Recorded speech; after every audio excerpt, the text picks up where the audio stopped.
reanudar la clase donde nos habíamos quedado. Hasta ayer hemos visto lo que es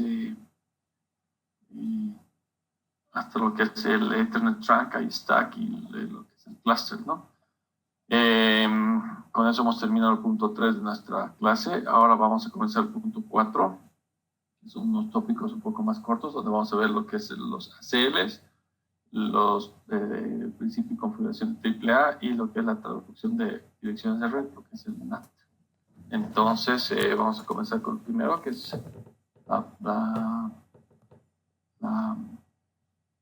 los principios y las configuraciones de ACL. Ya déjeme compartir, por favor, la pantalla.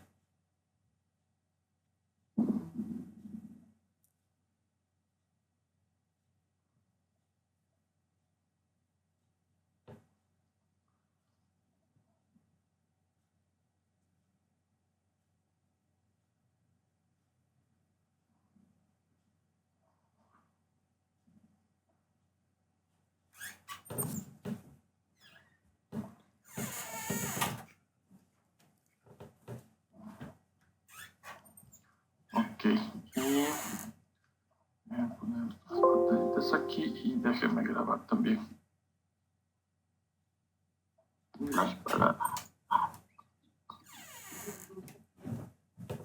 Ok, estamos listos para comenzar.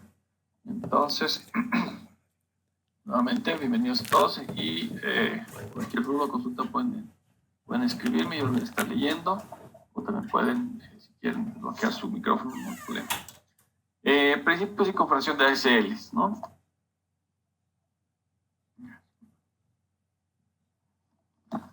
A ver, como introducción, como prefacio de esta nota, ¿no? Nos dice que el rápido desarrollo de la red plantea desafíos para la seguridad de la red y la calidad de servicios. Las listas de control de acceso, ACLs, Access Control List en inglés, están estrechamente relacionadas con la seguridad de la red y la calidad de servicio. Al identificar con precisión los flujos de paquetes en una red y trabajar con otras tecnologías, las ACLs pueden controlar los comportamientos de acceso de la red, evitar ataques a la red y mejorar la utilización de ancho de banda de la red, garantizando así la seguridad del entorno de red y la confiabilidad de la calidad del servicio. Este curso describe los principios básicos y las funciones de las ACLs, los tipos y las características de las ACLs, la composición básica de las ACLs y el orden de la coincidencia de los identificadores de las reglas ACLs. También el uso de comodines y son wildcards y las configuraciones de las ACLs, ¿no?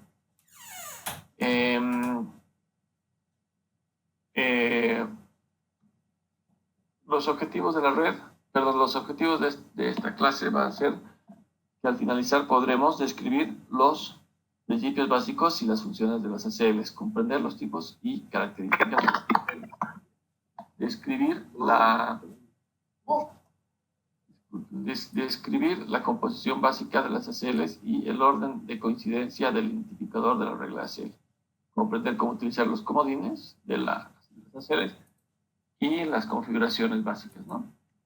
Entonces, continuando, tenemos que los aspectos generales de las ACLs son como antecedente, ¿no?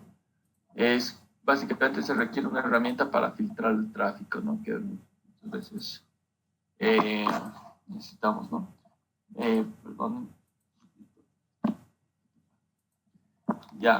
Para garantizar la seguridad de los datos financieros, una empresa prohíbe el acceso del Departamento de Investigación y Desarrollo, lo que es el Research and Development, al servidor del departamento financiero, pero permite el acceso de la oficina del presidente al servidor del acceso financiero, ¿no? Entonces, ese es el ejemplo que estamos dando aquí, ¿no? Pero básicamente el rápido desarrollo de la red trae los siguientes problemas a la seguridad de la red y a la calidad de servicio. Los recursos de los servidores clave de una empresa se obtienen sin permiso y la información confidencial de las filtraciones de la empresa, lo que causa un riesgo potencial para la seguridad de una empresa. El virus en Internet se propaga al Internet de la empresa, lo que amenaza la seguridad del Internet. El ancho de banda de la red es ocupado aleatoriamente por los servicios y no se puede garantizar el ancho de banda para los servicios sensibles al retardo, como voz y video, lo que reduce la experiencia del usuario, ¿cierto? Entonces, esos son los problemas de la seguridad de la red, la calidad de servicio. Y otros problemas son que estos problemas afectan seriamente a la comunicación de la red, por lo que la seguridad de la red y la calidad de servicio deben mejorar urgentemente. Entonces, por ejemplo, se requiere una herramienta para filtrar el tráfico que va a haber, que es las ACLs, ¿no? Entonces, esto nos permite distinguir a los clientes o a los usuarios que queremos que ingresen o no ingresen a la red, ¿no? Esta es la herramienta. ¿Hay alguna herramienta disponible para filtrar el tráfico? Y la respuesta es sí, ¿no? Que los SACL. Los aspectos generales de la ACL, ¿no? Una ACL es un conjunto de reglas secuenciales compuestos por declaraciones con permisos o de negación, ¿no? Una ACL coincide con distintos y distingue paquetes. Entonces, básicamente las ACL se identifican y controlan con precisión los paquetes de una red para gestionar los comportamientos de acceso a la red, evitar ataques a la red y mejorar la utilización del ancho de banda. De esta manera, las ACL garantizan la seguridad y la calidad del servicio. Una ACL es un conjunto de reglas secuenciales compuesto por sentencias permit o deny, ¿no? Lo que estamos diciendo. Permiso o negación, permit o deny. Y clasifica los paquetes por los campos coincidentes en paquetes. Una CL puede hacer coincidir elementos como direcciones IP de origen y de destino, números de puertos de origen y destino, tipos de protocolo en el datagrama IP y también puede hacer coincidir rutas. En este curso se utilizará el filtrado de tráfico para describir las ACLs, ¿no?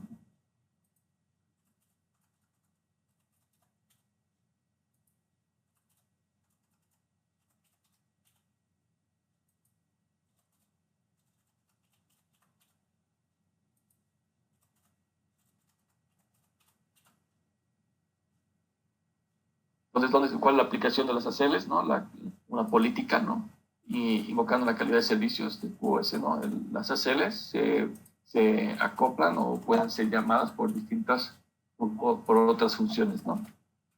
Conceptos básicos y mecanismos de trabajo de las ACLs. ¿Cuál es la composición de una ACL? Una ACL consiste en varias declaraciones de permiso de nación, lo que se permite, ¿no?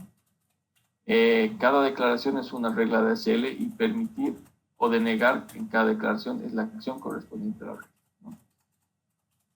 Entonces, ¿cuál es la composición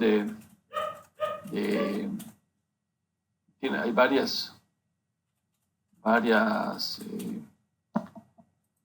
varios puntos que tenemos que ver, ¿no? Lo que es el número de la ACL, ¿no? Es una ACL que identifica por un número de ACL y cada ACL se debe asignar un número. El rango entre los números de ACL varía según el tipo de ACL, que se describirá más adelante, ¿cierto? El ACL es un número, ¿no? Tiene un número y bueno, dependiendo del rango vamos a ver más adelante qué tipo de ACL. Luego tenemos lo que es el rule o la regla. Como se mencionó anteriormente, una ACL consiste en varias declaraciones de permitir o deny, permitir o denegar. Y cada declaración es una regla de ACL, ¿no? El ID de la regla, este número que está después de la palabra rule, dice que cada regla de ACL tiene un ID que identifica la regla. El sistema se puede definir manualmente los IDs de regla o asignarlos automáticamente. Un ID de regla oscila entre el valor entre 0 y un número de 429.496.792. Todas las reglas se organizan en un orden ascendente del ID de regla, ¿no? Entonces, el orden de las reglas, 5, 10, 15, etcétera, hasta este número, tienen un orden que es tomado en cuenta también, ¿no? La acción ¿Qué es la acción? Que es esta parte de aquí. Cada regla contiene una acción de permiso o negación, ¿no? El permito deny.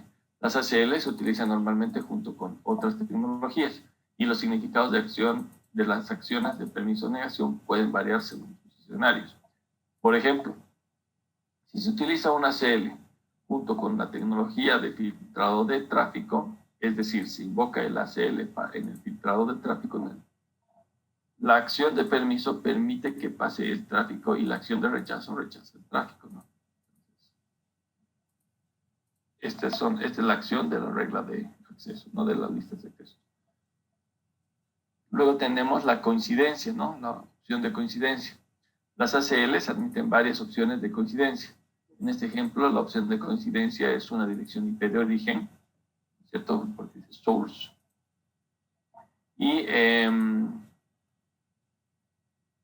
Y también la ACL admite otras opciones de coincidencia como la información de la cabecera de la trama Ethernet de capa 2, incluidas las direcciones MAC de origen y destino, y el tipo de protocolo de la trama Ethernet.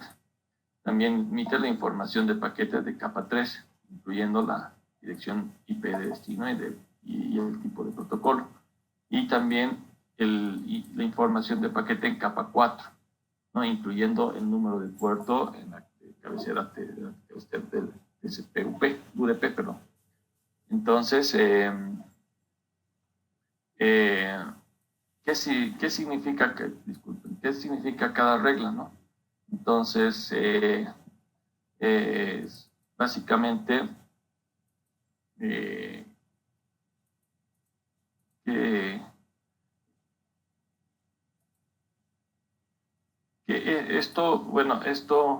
cada regla, vamos a verlo un poco más adelante, ¿no? Lo que significa, porque, bueno, es algo, ¿no? Vamos a ir viendo parte por parte, ¿no? Primero, ¿qué es el ID de la regla y paso? El ID de regla significa que cada regla de ASL tiene un identificador, ¿no es cierto? Como hemos dicho. ¿Y qué identifica la regla? El sistema puede definir manualmente o asignar automáticamente los identificadores de regla. ¿Qué es el paso? ¿No? Cuando el sistema asigna automáticamente las IDs de las reglas de ACL, el incremento entre IDs de reglas de ACL se denomina el paso. El paso predeterminado es 5, por lo tanto las IDs de reglas son 5, 10 y 15, ¿no? Cuando asignan automáticamente cada 5, pues así. Si se agrega una regla manualmente a la ACL, pero no se especifica ningún identificador, el sistema asigna a la regla un identificador mayor que el mayor identificador de la regla de la ACL y es múltiplo entero menor del valor del paso. El paso se puede cambiar también. Por ejemplo, si el paso se cambia a 2, el sistema automáticamente vuelve a enumerar los identificadores de regla como 2, 4, 6, ¿no? Se puede cambiar el paso, ¿no? ¿Y cuál es la función de este paso, ¿no? De que en inglés es el step, ¿no? ¿Y por qué las reglas no son 1, 2, 3, 4 consecutivamente, ¿no? Básicamente, para eso pues, tenemos que ver primero cómo añadimos una regla, ¿no? Podemos agregar una regla manualmente a la 11 entre las 10 y la 15, por ejemplo, ¿no? Si agregamos una regla manualmente, entre 10 y 15. Por lo tanto, la configuración de un paso de cierta longitud facilita la inserción de reglas entre las reglas existentes. O sea, básicamente, si queremos introducir más reglas manualmente, podemos introducirlas, ¿no? Entonces, básicamente, le estamos diciendo que o sea, el sistema automáticamente nos da esa chance de poder dejarnos espacios para las reglas manualmente.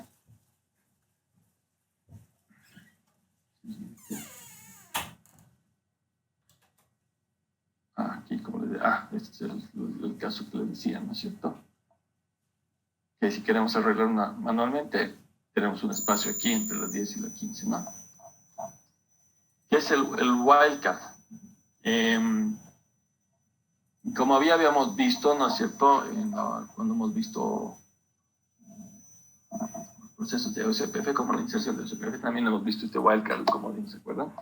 Entonces, cuando una dirección IP coincide, se sigue una máscara de 32 bits. La máscara de 32 bits se llama comodín o wildcard, no lo que hemos visto. Un wildcard también se expresa en notación decimal con puntos, ¿no? Después de convertir el valor de un número binario, el valor 0 indica que el bit equivalente debe coincidir y el valor 1 indica que el bit equivalente no importa. Entonces, veamos la regla de coincidencia. Son dos reglas las de coincidencia, ¿no? Por ejemplo, la regla 5, en este caso, deniega los paquetes de la dirección IP de la 10.1.1.1 debido a que el wildcard contiene todos los ceros, ¿no? Los ceros. Cada bit debe tener estrictamente, coincidentemente, específicamente la dirección IP del host 10.1.1.1 es coincidente, ¿no? Solamente este IP va a aplicar en esta regla. La regla 15, por ejemplo, los paquetes, regla 15 permiten los paquetes con la dirección IP de origen en el segmento de red 10.1.1.0 máscara 24, ya que el wildcard es 0, 0, 0, 0 y el último octeto es puro 1, ¿no? 255. Y los últimos 8 bits, justamente de esto son unos. Entonces, indicando que los bits no importan, ¿no? Por lo tanto, los últimos 8 bits puede ser cualquier valor. Y el segmento de red 10.1.1.0 máscara 24 coincide.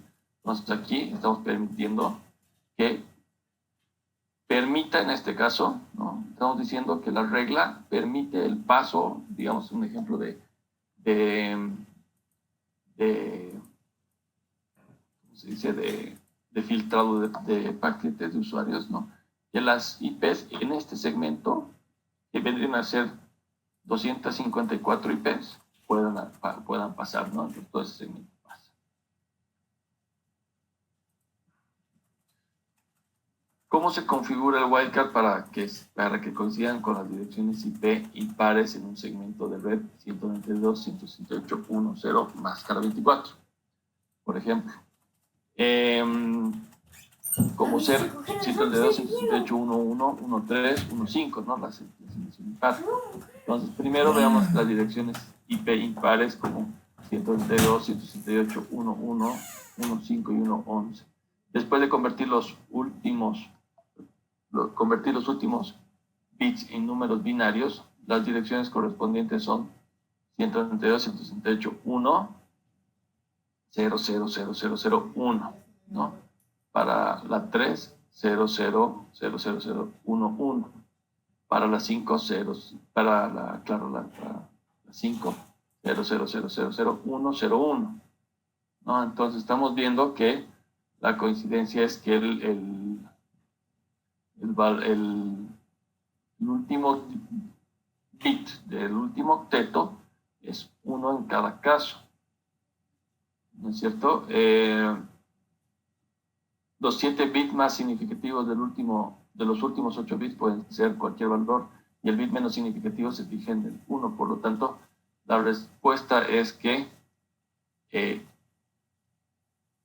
192.168.1.1 con el wildcard 0.0.0.254. Entonces, en conclusión, 1 o 0 en un wildcard puede ser inconsecutivo, ¿no? Existen dos comodines especiales. ¿No ve? Estos son los comodines, los wildcard especiales.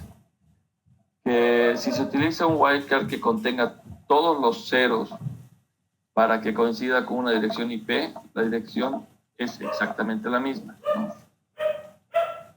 Cero, ¿no? Todos ceros, tiene que ser la dirección exactamente la misma. Y Y si se utiliza un wildcard que contenga todos unos, que vendría a ser 255.255, es para coincidir con 0.0.0 todas las direcciones IP que corresponden, ¿cierto? Entonces, aquí estamos abriendo a todas las IPs con, esta es una ruta por defecto, ¿no? Bueno, una IP por defecto. Entonces, estas son las wildcards especiales, ¿no? Tenemos la que habilita una sola IP y la que habilita todas.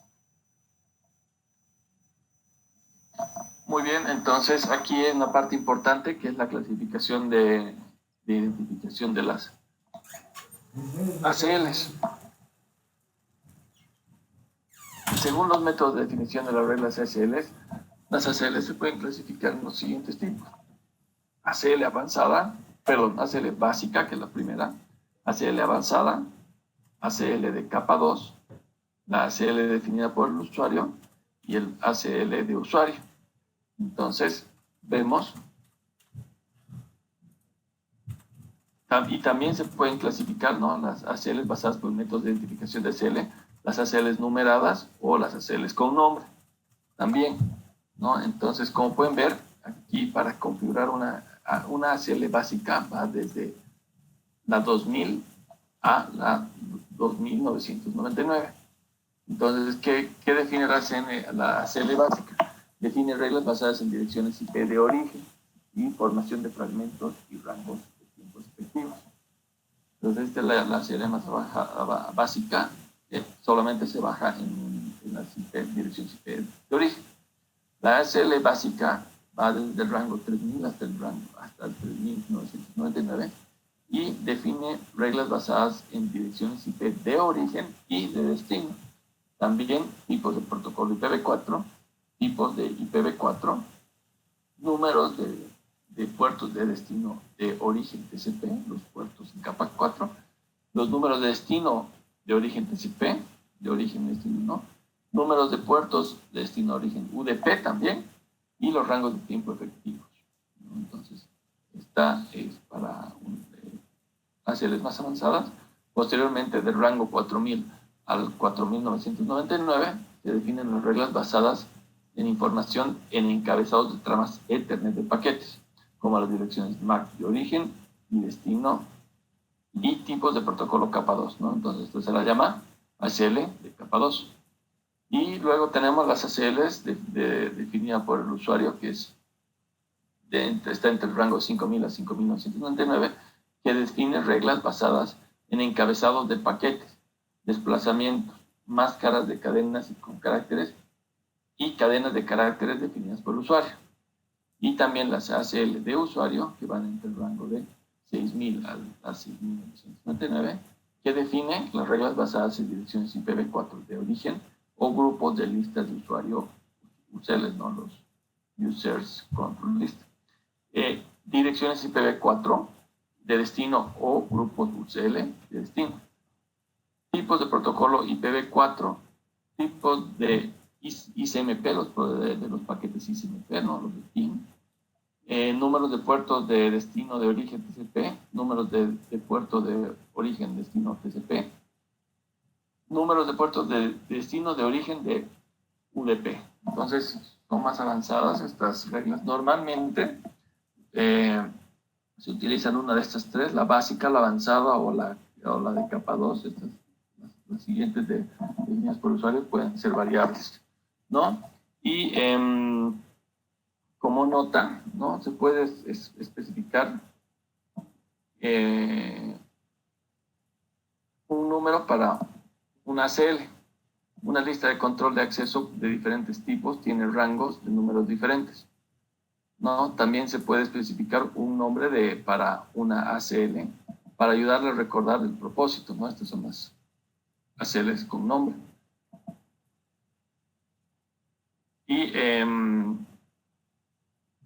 Y también una ACL con nombre consta de un nombre y un número, es decir, que se puede especificar un número de ACL al definir un nombre. Y también, si no se especifica un número para una ACL con nombre, el sistema le asigna automáticamente un número, ¿no? Entonces, podemos también asignarles nombres a las ACLs para que, más que todo para recordarlas mejor. Las ACLs básicas y las ACLs avanzadas. ¿No? Las ACL básica, una ACL básica se utiliza para coincidir con la dirección IP de origen de un paquete IP. La cantidad de una ACL básica oscila entre el 2000 y 2099, ¿no? 2999. En este ejemplo se crea la ACL 2000, ¿no? Y es una ACL básica porque solamente tiene el source IP, ¿no? Solamente podríamos configurar esto y el número de reglas consecutivas, ¿no? El ID consecutivo. Mientras tanto, la ACL avanzada puede comparar la función de elementos como la dirección de IP de origen, ¿no? Como eso coincide con esta, pero también la de IP de destino. El tipo de protocolo también que va y el número de puertos de origen y destino de TCP, ya sea de TCP o de UDP de un paquete IP. Y una ACL básica se puede considerar como un subconjunto de una ACL avanzada, digo, ¿no? Y en comparación con una ACL básica, la ACL básica, la ACL avanzada define reglas más precisas, complejas y flexibles.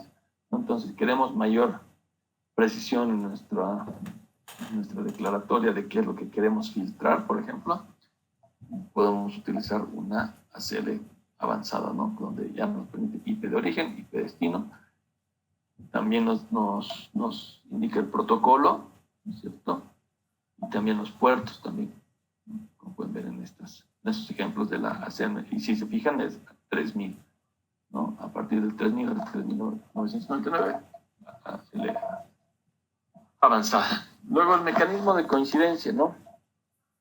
Después de recibir un paquete, el dispositivo configurado con una ACL coincide el paquete con las reglas de ACL una por una. Si el paquete no coincide con ninguna regla de la ACL, el dispositivo intenta cotejar el paquete con la siguiente regla de ACL. Si el paquete coincide con una regla de ACL, el dispositivo realiza la acción definida en la regla y detiene la coincidencia, ¿no? ¿Cuál es el proceso de la coincidencia? ¿No? El dispositivo verifica si se ha configurado una ACL. Si no se configura ninguna ACL, el dispositivo devuelve el resultado coincidencia negativa.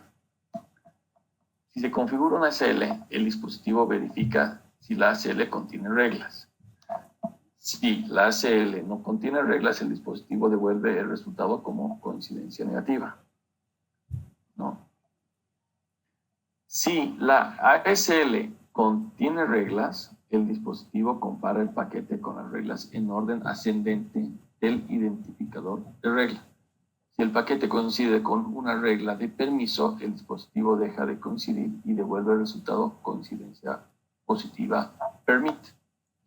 Y en el otro caso, si el paquete coincide con una regla de rechazo o deny, el dispositivo deja de coincidir y devuelve el resultado de positivo deny, ¿no? de negado. Y si el paquete no coincide con ninguna regla de ACL, el dispositivo devuelve el resultado coincidencia negativa, ¿cierto? Entonces, los resultados de coincidencia de ACL incluyen coincidencia positiva y coincidencia negativa. La coincidencia positiva, los paquetes coinciden con una regla de una ACL. El resultado es coincidencia positiva independientemente de que si los paquetes coinciden con una regla de permiso o del rechazo de una ACL. Y una coincidencia negativa es cuando no existe ninguna ACL o la ACL no coincide, la ACL no contiene reglas o los paquetes no coinciden con ninguna regla de una ACL. Entonces, el principio de coincidencia, ¿no? La coincidencia se detiene una vez de que una regla coincide. Entonces, como pueden ver, esta es la descripción del mecanismo de coincidencia.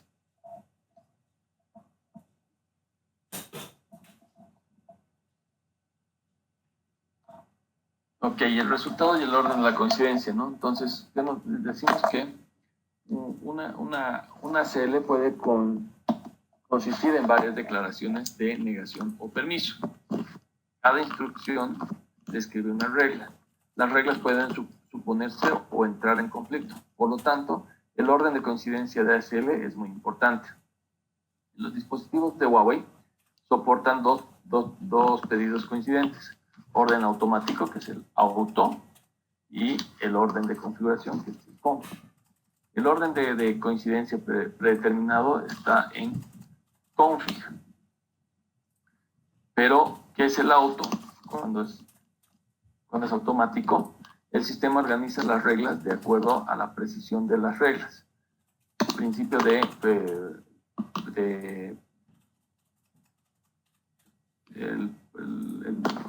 ¿cómo se dice? De profundidad primero, ¿no? Y compara los paquetes contra las reglas en orden descendente de precisión. Puede verlos, podemos ver un poquito más adelante esto, pero es un principio bien interesante.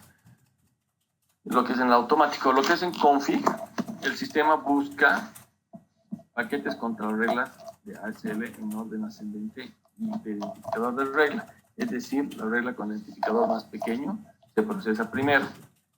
Este es el orden de coincidencia mencionado anteriormente. Y se agrega otra regla, la regla se agrega en la posición correspondiente y los paquetes siguen coincidiendo en ese orden, ¿no? Entonces, ¿cuáles son los resultados coincidentes, ¿no? Primero, vamos a ver en este ejemplo, vamos a ver que tenemos que entender el significado de la SL2000, ¿no es cierto? SL2000. La regla 1 permite paquetes con la dirección IP de origen 192.168.1.1. La regla 2 permite paquetes con la dirección IP de origen 192.168.1.2. Y la regla 3, a diferencia de las otras dos, deniega los paquetes de la dirección, con la dirección IP de origen 192.168.1.3. Y la 4 permite los paquetes de todas las demás direcciones. ¿Ok?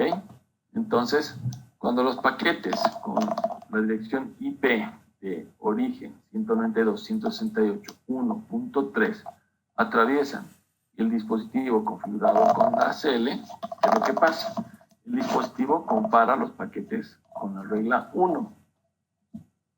El resultado es coincidencia negativa. Después el dispositivo sigue comparando los paquetes con la regla 2, ¿no? Y nuevamente el resultado es coincidencia negativa. Y posteriormente el dispositivo compara con la siguiente regla, que es la regla 3, ¿no? Y saca un resultado de coincidencia positiva. Y la acción es deny, ¿no? Denegar. Entonces, esa es la forma, ¿no? de cómo definir el resultado, o sea, cómo va procediendo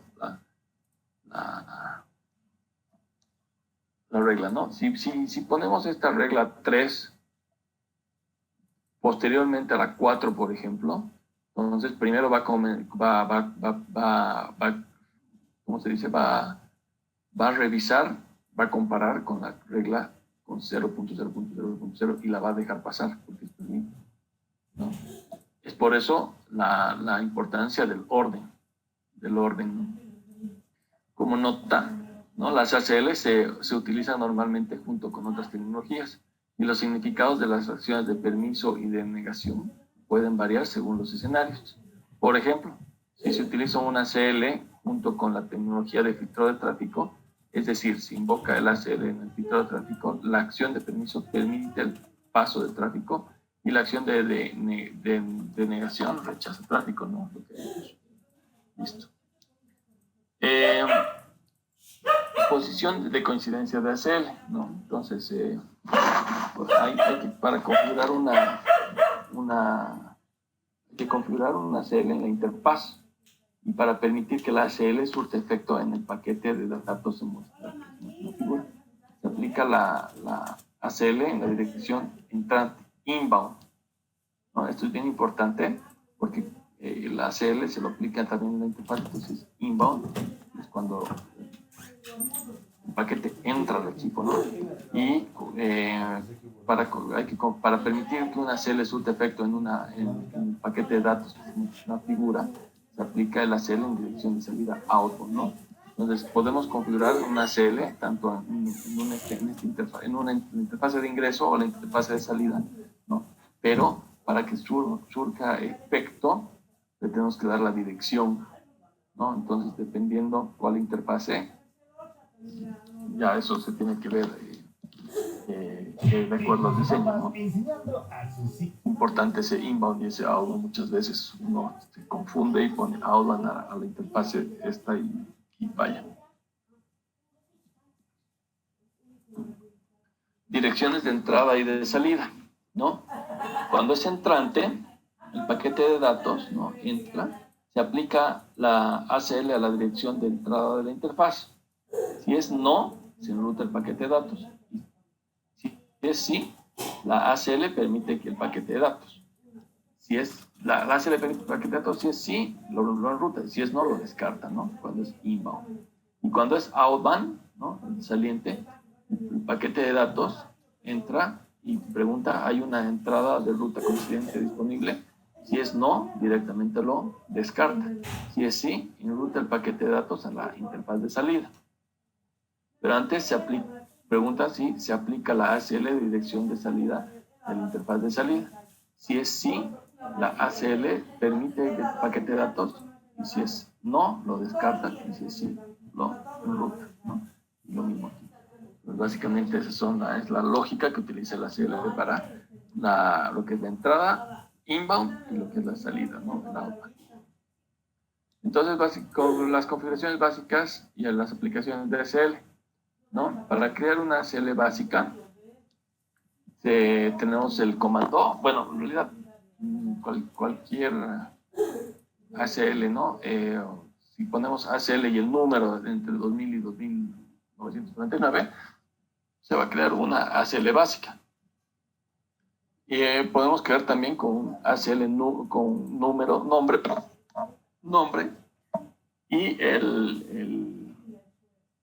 con ACL name introducimos el nombre y le damos si es básico, el número, ¿no? Después, para configurar la regla de ACL, entramos a la ACL que hemos creado en la vista de ACL y creamos con el comando rule, le damos el ID, 1, 2, 3, 4, 5, le damos que queremos, deny o permit, y le damos el source, ¿no?, la IP, la dirección IP que queremos, y con su wildcard, ¿no? Y podemos especificar también con any, si es con any, que indica que puede ser cualquier dirección IP de origen de los paquetes, es decir, el valor del source address es 000 y el valor del wildcard es 255, 255, 255. Entonces, con any estaríamos permitiendo todas las direcciones, ¿no? Permitiendo o denegando, dependiendo de esto, ¿no? Y lo que es el time range especifica el rango de tiempo en el que la regla de ACL se aplica. El time name,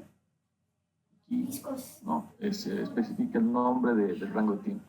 Si no se especifica ningún rango de tiempo, la regla de ACL es siempre válida, no tiene tiempo de validez.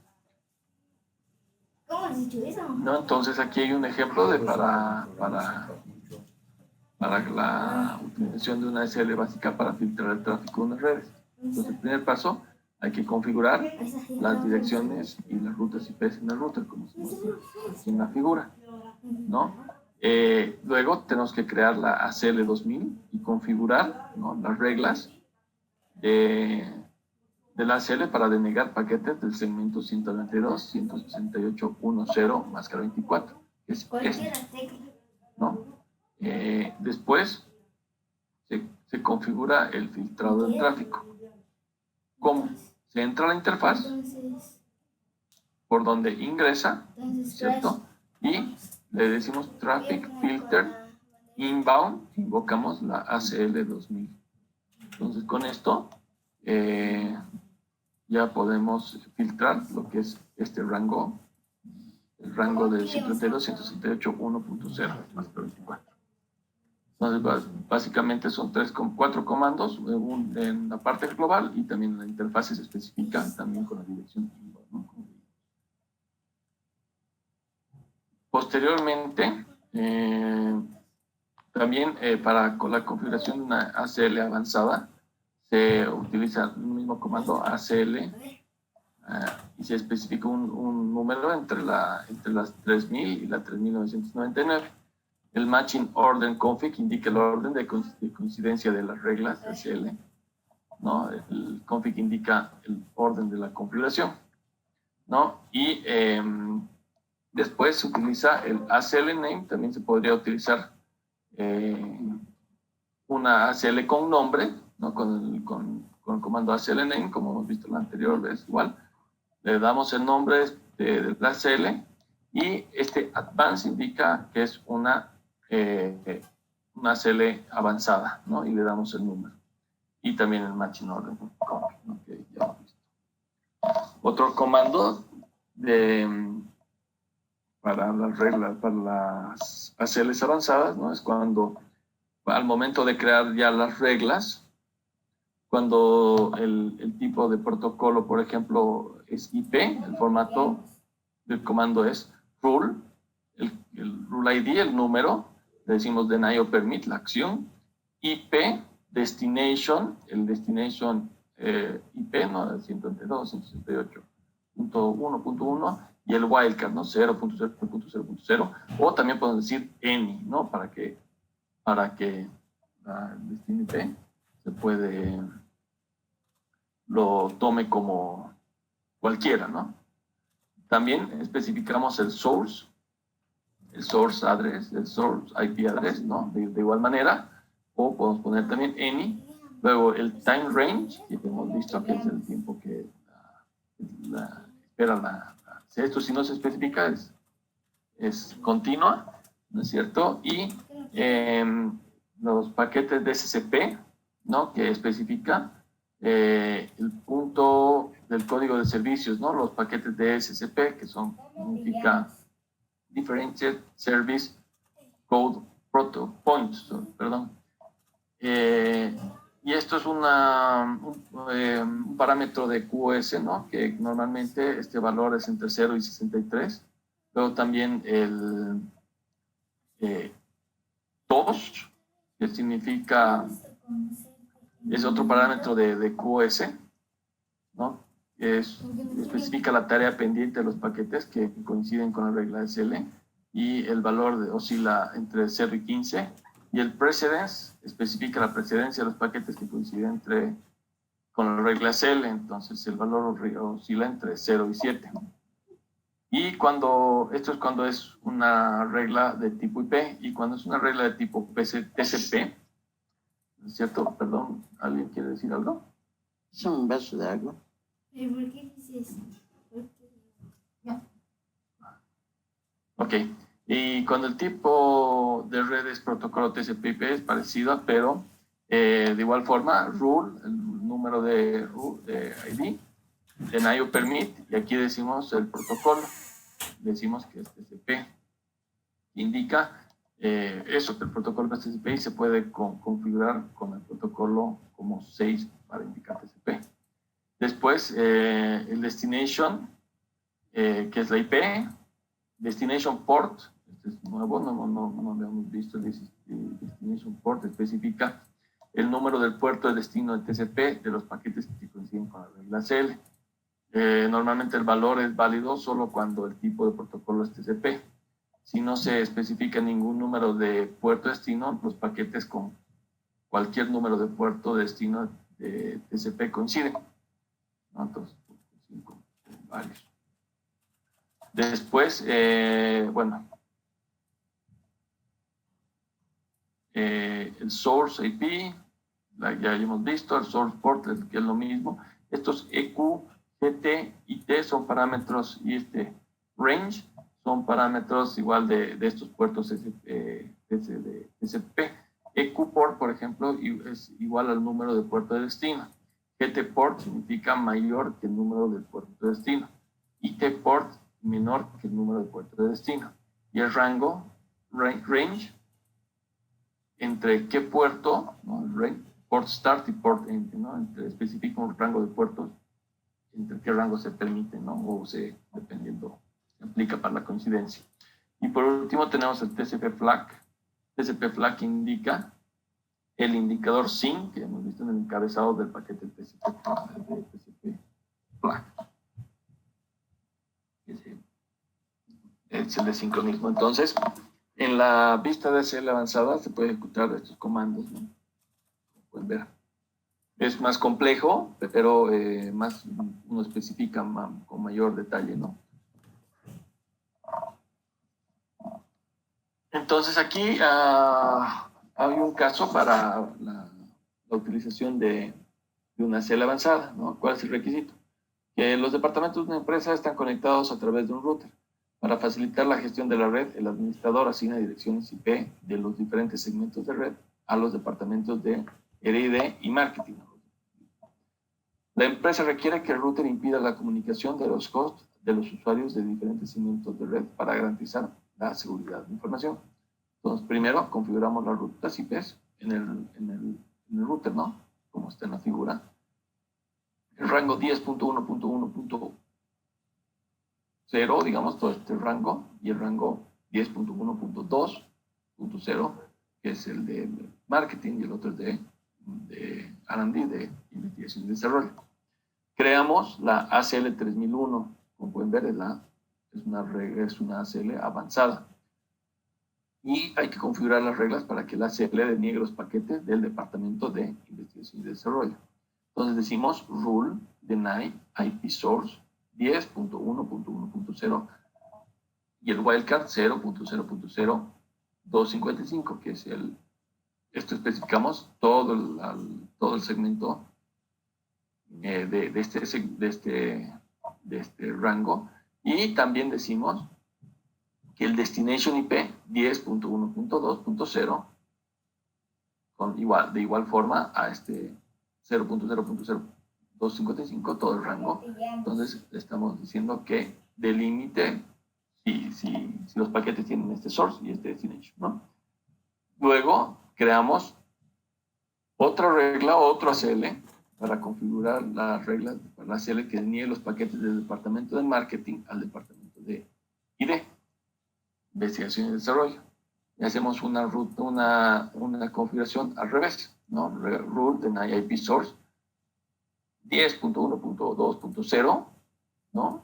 Como source, a la destination 10.1.1.0, ¿no? Entonces, en este caso, ya hemos creado estas dos reglas. Posteriormente, tenemos que configurar el filtrado de tráfico en las direcciones de entrada de las interfaces Gigabit 001 y la Gigabit 002. Entonces aquí decimos Traffic Filter Inbound ACL 3001 a la Gigabit 001. Entonces aquí estamos como Inbound la 3001, y recordemos que la 3001 es el source 10.1.1.0 al destination 10.1.2, ¿no? Entonces, los que tienen paquetes source que entran inbound, ¿no? al router y tienen como destino este segmento, van a ser denegados, ¿no? Eso es lo que me está diciendo. Y lo propio para el departamento de marketing, ¿no? En la Gigabit 002 decimos inbound traffic filter inbound ACL 3002, ¿no? Entonces, al ingreso del router si hay un paquete que quiere tratar de llegar de aquí a aquí, se va a descartar al ingreso. Entonces, básicamente ese es la configuración. Esta es una ACL avanzada, pero de las más básicas, donde solamente tiene un origen y un destino, ¿no? Entonces, ya llegando al final de de esta parte de ACLs, las preguntitas, ¿no? ¿Cuál de las siguientes reglas es una regla de ACL básica? Permiso de regla IP, regla de negar, IP, o sea, una regla de, está mal traducido, van a disculpar aquí, rule permit IP, rule deny IP, regla permitir fuente cualquiera, rule permit any, ¿no? Rule deny TCP source any, ¿no? Entonces, vemos que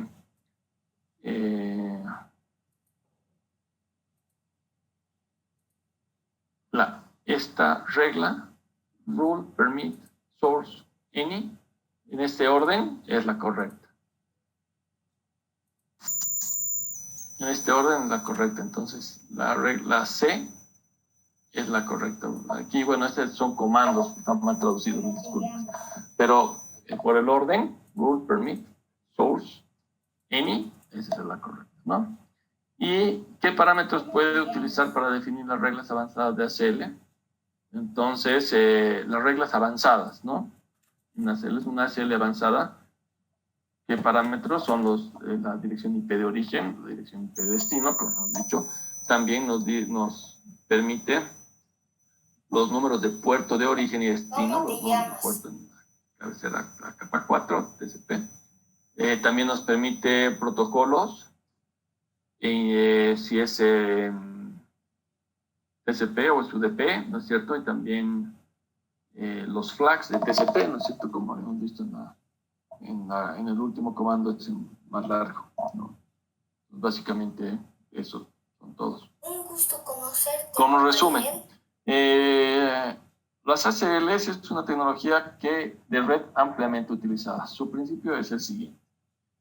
Los paquetes se comparan con las reglas de ACL configuradas y se toman las acciones correspondientes en los paquetes configurados en las reglas de ACL. Las reglas y acciones coincidentes se configuran según los requisitos de la red. Debido a la variedad de reglas y acciones coincidentes, las ACLs pueden implementar muchas funciones. Las ACLs se utilizan a menudo con otras tecnologías como firewalls, las políticas de enrutamiento, routing policy, calidad de servicio, lo que es el QoS y el filtrado de tráfico, ¿no? El traffic filtering.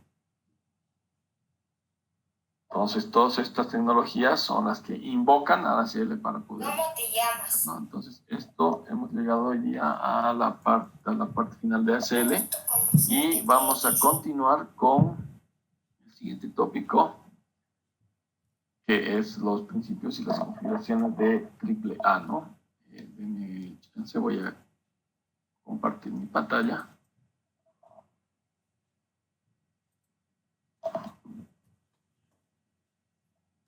Un segundito, por favor.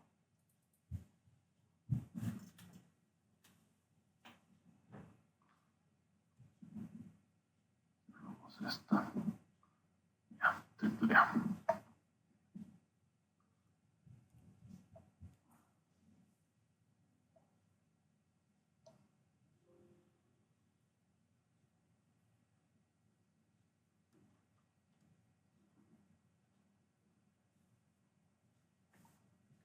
Ok, a ver, mis pantallitas. El comentario de Ramiro Freddy Espejo. ¿Se escucha con ruido? ¿Se sigue escuchando con ruido o era ese momento?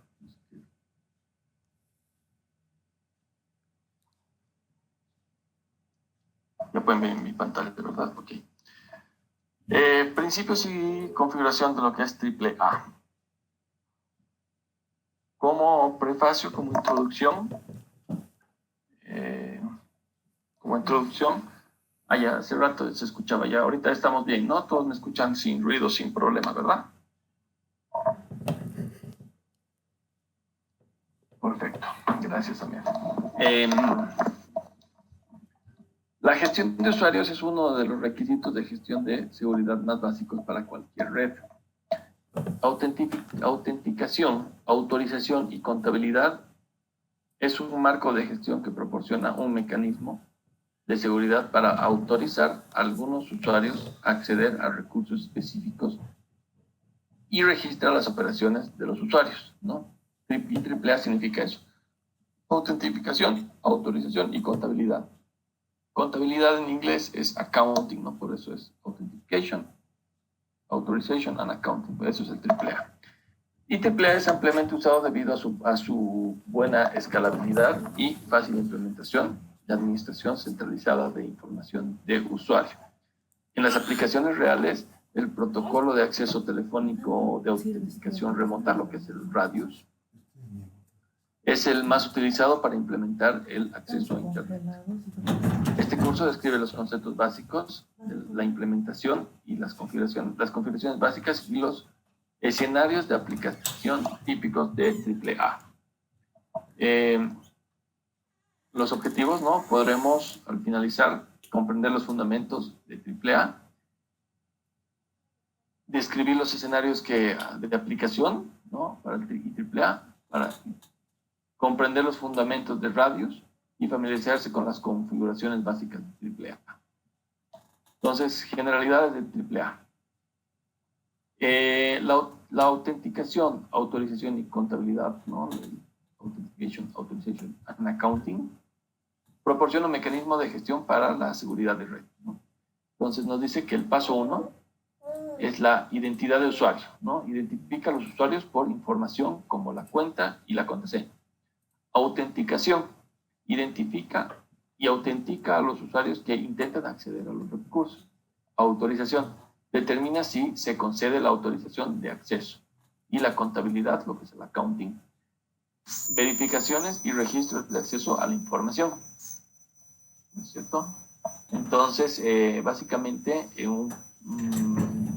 un proveedor de servicios de Internet, un ISP, debe autenticar la cuenta y la contraseña de un usuario doméstico de banda ancha antes de permitir que el usuario acceda a Internet. Además, el ISP registra la duración o el tráfico en línea del usuario. Este escenario es de aplicación más común de la tecnología de acceso automático a Internet, ¿no? Los ISP son los que más utilizan comúnmente este protocolo. Bueno, entre otros, ¿no? Porque esta es la primera línea de seguridad de usuarios, ¿no? Para cada red. La arquitectura común del AAA. Una arquitectura común incluye un usuario, el servicio de estado de la red, ¿no? El servidor de estado de la red, lo que es el Network Access Server, el NAS, y el servidor AAA. Entonces, básicamente, en una red como esta, no tenemos dos usuarios, NAS, lo que es el servidor de acceso a la red, y el servidor AAA. El sistema NAS recopila y gestiona las solicitudes de acceso de los usuarios de manera centralizada. Se crean múltiples dominios en el servidor para gestionar usuarios. Diferentes dominios pueden asociarse a diferentes esquemas de AAA, que incluyen el esquema de autentificación, el esquema de autorización y el esquema de contabilidad. Al recibir una solicitud de acceso de usuario, el servidor determina el dominio al que pertenece el usuario en función del nombre de usuario y realiza la gestión y el control de usuarios en función de los esquemas AAA configurados en el dominio, ¿no? Entonces, cada usuario viene con un dominio. Normalmente se escribe de esta forma: el nombre del usuario, @ y el dominio, ¿no? Como un correo como un email, un parecido email, ¿no? Entonces,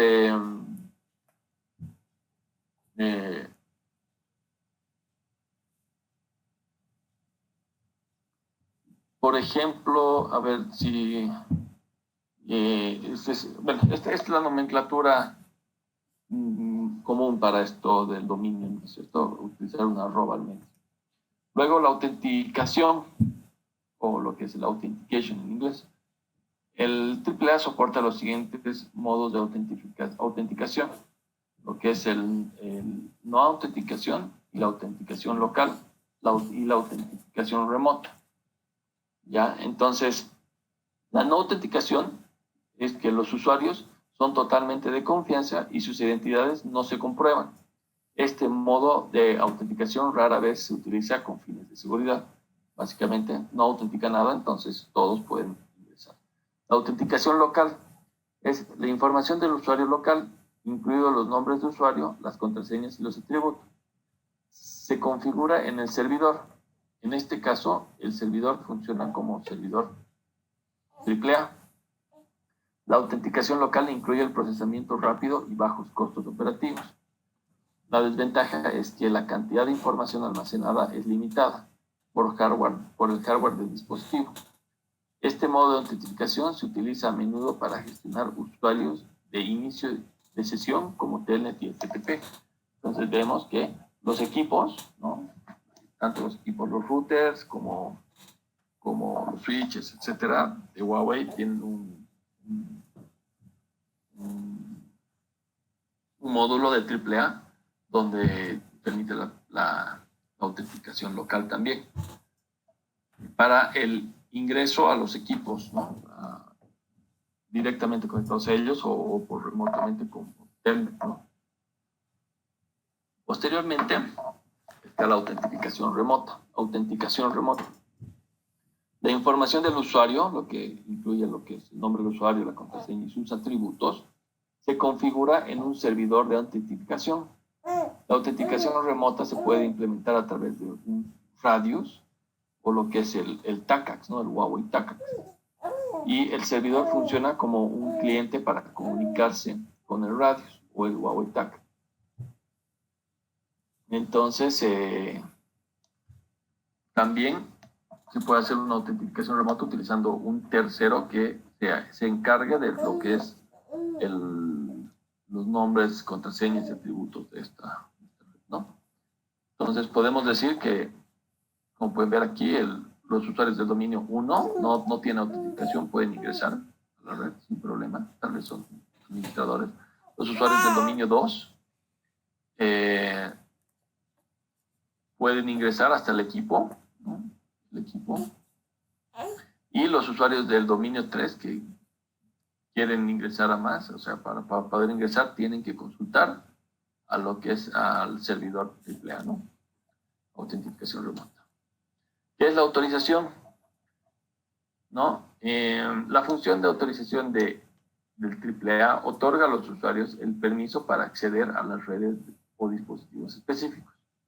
La AAA soporta los siguientes modos de autorización.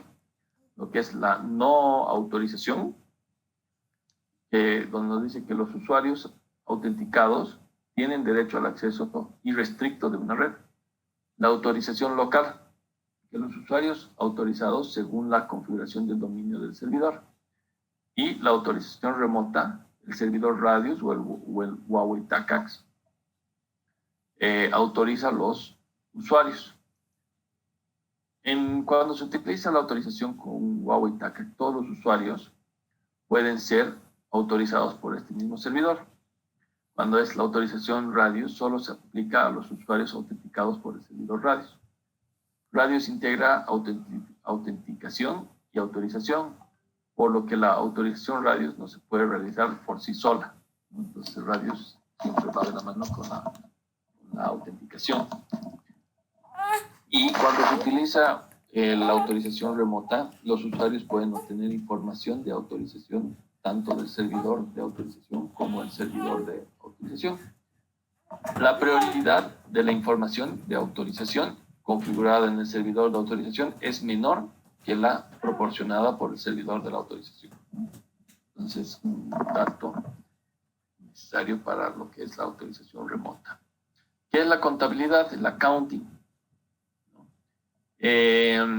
La función de contabilidad monitorea el comportamiento de la red y la utilización de los recursos de red de los usuarios autorizados.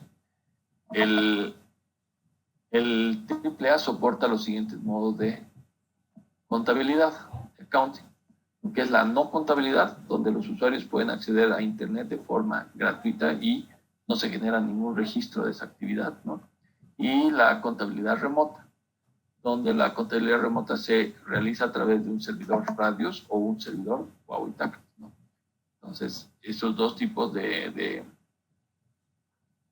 accounting tenemos soporta el AAA. Entonces, disculpen. ¿Cuál es el protocolo de aplicación de acuerdo al antidumping de Radius, no? Radius es un protocolo de intercambio de información distribuido, basado en la estructura cliente-servidor. Implementa la autenticación, la contabilidad y la autorización del usuario. Generalmente, el servidor funciona como un cliente Radius para transmitir la información de usuario a un servidor Radius específico y realiza operaciones. Por ejemplo, aceptar o rechazar el acceso a los usuarios, basándose en la información devuelta por el servidor Radius. Los servidores Radius se ejecutan en computadoras centrales y estaciones de trabajo para mantener la autenticación de usuarios y la información de acceso a servicios de red. Los servidores reciben solicitudes de conexión de los usuarios, autentican los usuarios. Radius utiliza el protocolo de Datagram de usuario, el UDP, ¿no? El protocolo UDP como protocolo de transmisión y utiliza los puertos 1812 y 1813 como puertos de autentificación y contabilidad. Radius ofrece un alto rendimiento en tiempo real. Además, también se soporta el mecanismo de retransmisión y el mecanismo de servidor estable, lo que proporciona una buena confiabilidad. ¿No? El proceso de intercambio de mensajes entre el servidor Radius y el cliente es el siguiente, ¿no? Cuando un usuario accede a la red, el usuario inicia una solicitud de conexión y envía el nombre del usuario y la contraseña al cliente Radius. Después, el cliente Radius envía al servidor Radius un paquete de solicitud de autenticación que contiene el usuario y la contraseña, ¿cierto? Y a partir de ahí, el servidor Radius responde, verifica primero su registro, si está registrado, y si está registrado, manda nuevamente al cliente Radius un mensaje de que primero está autenticado, no tiene autenticación, se lo autoriza y posteriormente va a ser contabilizado, ¿no? ¿Cuáles son los escenarios más comunes de las aplicaciones de AAA? ¿No? AAA para usuarios de acceso a Internet a través de radios, ¿no? En la parte izquierda podemos ver los esquemas AAA se configuran en el servidor de red NAS para implementar el interfuncionamiento entre el servidor de red NAS y el servidor Radius. Una vez que el usuario introduce un nombre de usuario y una contraseña en el cliente, el servidor envía el nombre de usuario y la contraseña del servidor Radius para la autenticación. Si la autentificación es exitosa, el usuario obtiene el permiso de acceso a Internet. El servidor Radius puede registrar la utilización de los recursos de red del usuario durante el acceso a Internet, ¿no? Esto es para este caso de acceso a Internet, servidor Radius. Luego la autenticación local y autorización para usuarios administrativos, ¿no? Esto cuando se trata de hacer inicio de sesión a través de Telnet o SSH, una vez que configurados los esquemas del AAA locales en el enrutador compara el nombre del usuario y la contraseña del administrador de red con el nombre de usuario y contraseña configurados localmente cuando el administrador de red inicia sesión en el enrutador. Una vez que la autenticación se realiza con éxito, el router otorga ciertos permisos de administrador al administrador de red, ¿no? Entonces, son los escenarios comunes. ¿Cómo se configura el AAA? Es bien sencillo. En Huawei, ¿no? Cuando entras al equipo y pones el System View, en la parte global configuramos primeramente AAA, ¿no? AAA. Con esto activamos lo que es entramos al módulo de AAA y posteriormente pues, tenemos el Authentication Scheme, ¿no? El Authentication Scheme configura un esquema de autorización para el dominio. Normalmente por defecto no se aplica ningún esquema de autorización a un dominio, ¿no? Cuando es una autorización local. Pero luego también tenemos dentro del Authentication SIM, podemos declarar si va a ser Huawei TACAC, local o radio, ¿no? Entonces, esto nos da el modo de autentificación para que el esquema de autentificación actual, ¿no? Y de forma predeterminada, normalmente esta es la autentificación local. Luego tenemos el dominio, ¿no? Podemos declarar el dominio, podemos crear un dominio, ¿no? Con el comando domain, el nombre del dominio. Dentro de la vista de ese dominio podemos lo mismo aplicar un Authentication SIM, un esquema de autentificación de definir si también va a ser Huawei, perdón, si va a ser Huawei TACAX, radios o local. Luego, para una autentificación local, bueno, en realidad no local, para crear un usuario que puede servir también para la autentificación local o para la remota, entonces podemos crear un usuario, le damos un nombre y un password, ¿no? Normalmente este se utiliza más para lo que es la local. Y si el nombre de usuario contiene un delimitador, es arroba, el carácter, ¿no? Tenemos que especificar el nombre del dominio, ¿no? También se aplica ahí, pero más que todo para la autentificación local. Luego,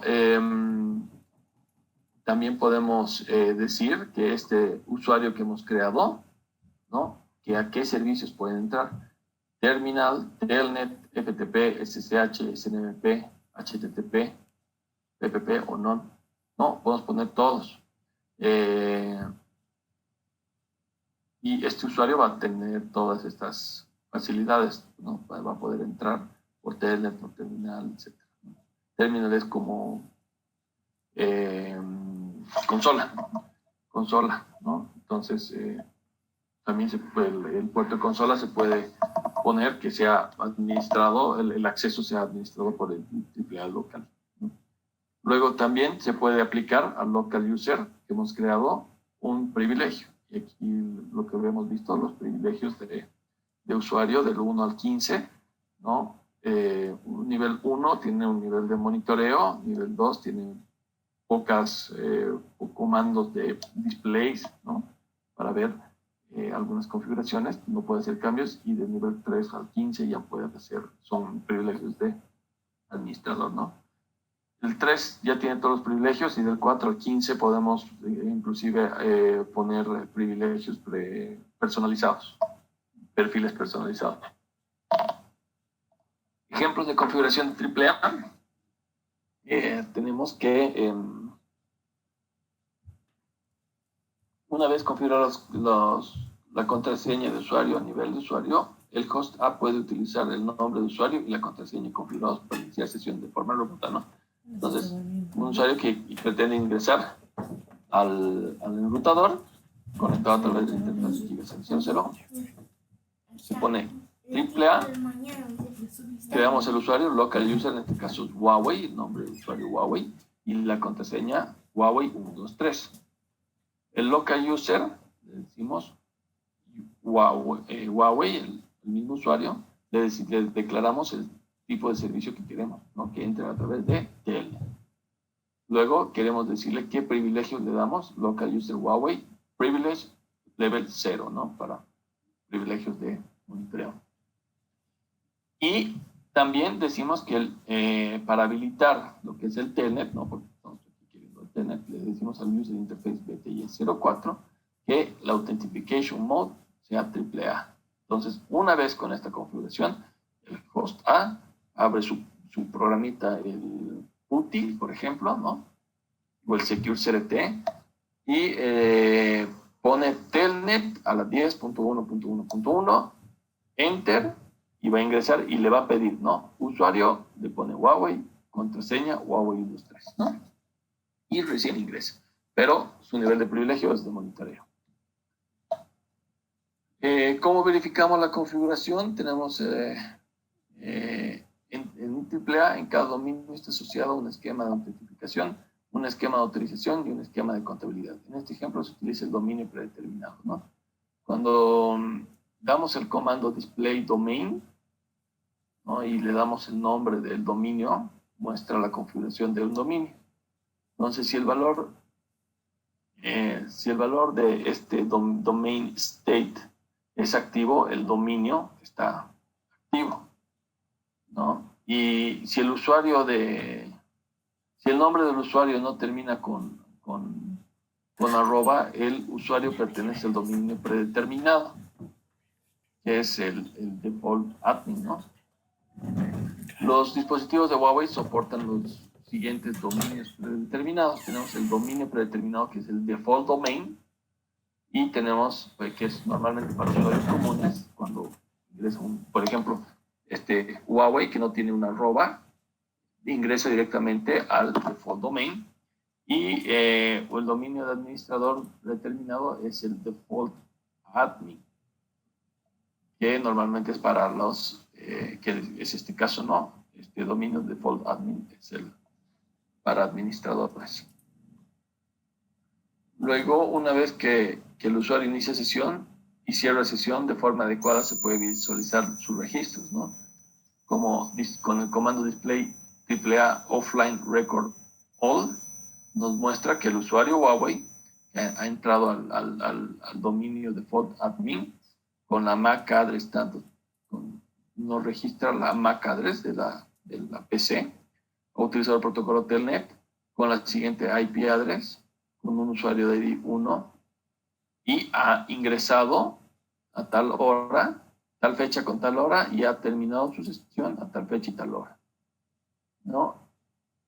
¿Por qué? ¿Cuál es el motivo de que salió? Es que él puso quit, ¿no? El usuario ha salido normal, porque ya terminó, digamos, ¿no? Saliendo con quit. Entonces, de esta forma verificamos, este es el accounting, ¿no? Terminando esta parte de AAA, que tenemos que el quiz, ¿no? Las preguntas que son ¿qué modos de autentificación, autorización y contabilidad soporta AAA?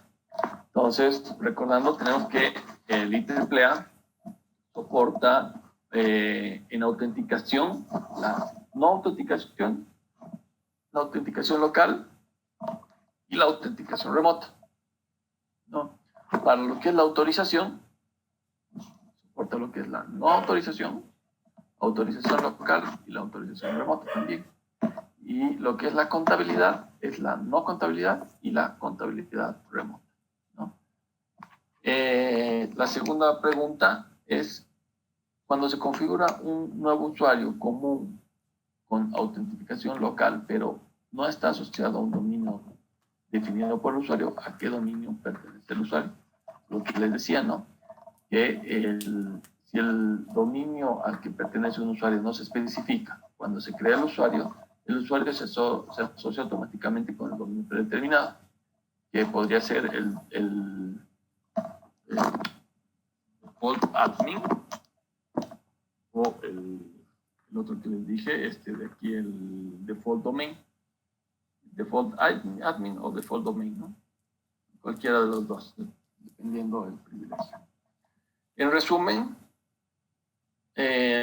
la AAA mejora la seguridad de red empresarial y evita que los usuarios no autorizados inicien sesión en las redes empresariales, autenticando las identidades de los empleados de la empresa y de los usuarios externos, autorizando los recursos accesibles y monitoreando el comportamiento de acceso a Internet. La autenticación determina qué usuarios pueden acceder a la red. La autorización autoriza a los usuarios a acceder a los servicios específicos. Y la contabilidad registra una utilización de los recursos de la red. La tecnología AAA puede implementarse localmente o a través de un servidor remoto. De los protocolos que se utilizan para implementar AAA, el AAA son el Radius, que es el más utilizado, ¿no? Que es un protocolo de comunicación y lo que hace el cliente-servidor, ¿no? El Radius. Entonces, con eso hemos terminado la parte de AAA. Y si están de acuerdo, podemos continuar con el siguiente, que también es un tema corto, que es la traducción de direcciones de red, lo que es el NATEO. Entonces,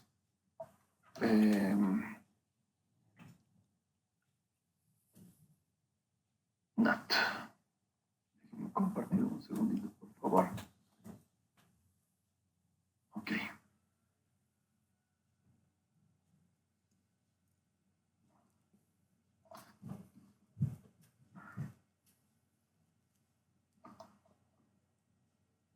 Compartir.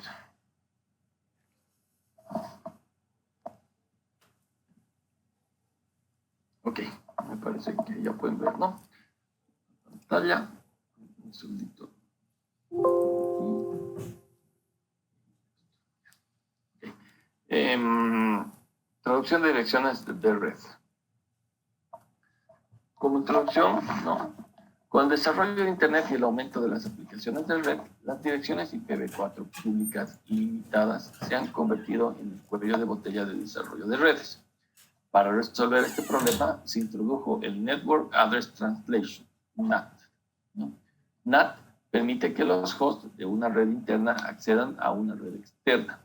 No solo ayuda a aliviar la escasez de direcciones IPv4, sino también mejora la seguridad de la red interna, ya que NAT impide que los dispositivos de una red externa se comuniquen directamente con los hosts de la red interna que utilizan direcciones privadas.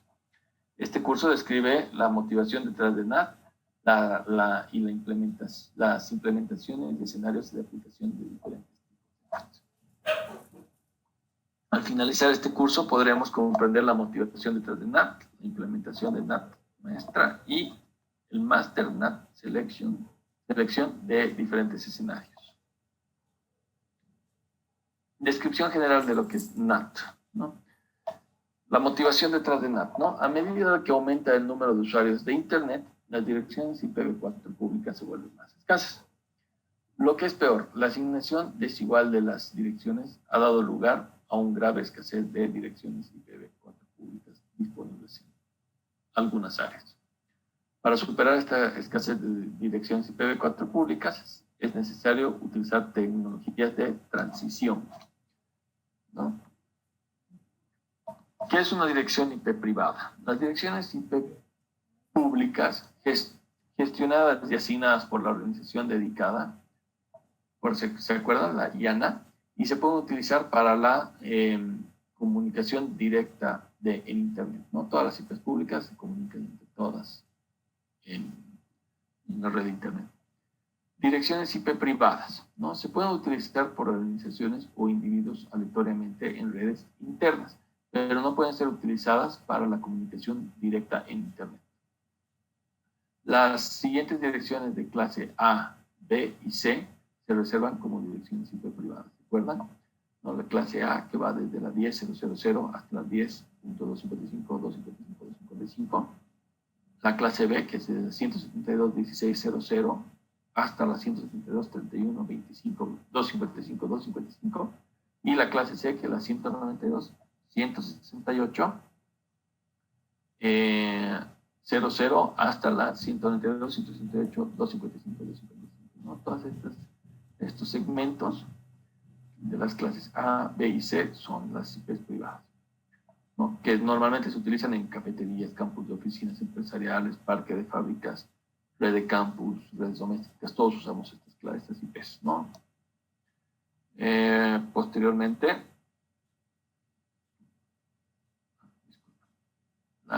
¿qué es la implementación de NAT?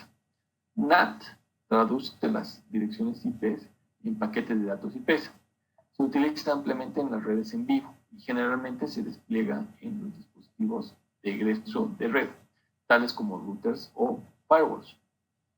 Un escenario típico de la aplicación de NAT es que las direcciones privadas se utilizan en redes privadas, empresas u hogares, y el NAT se despliega en los dispositivos de salida.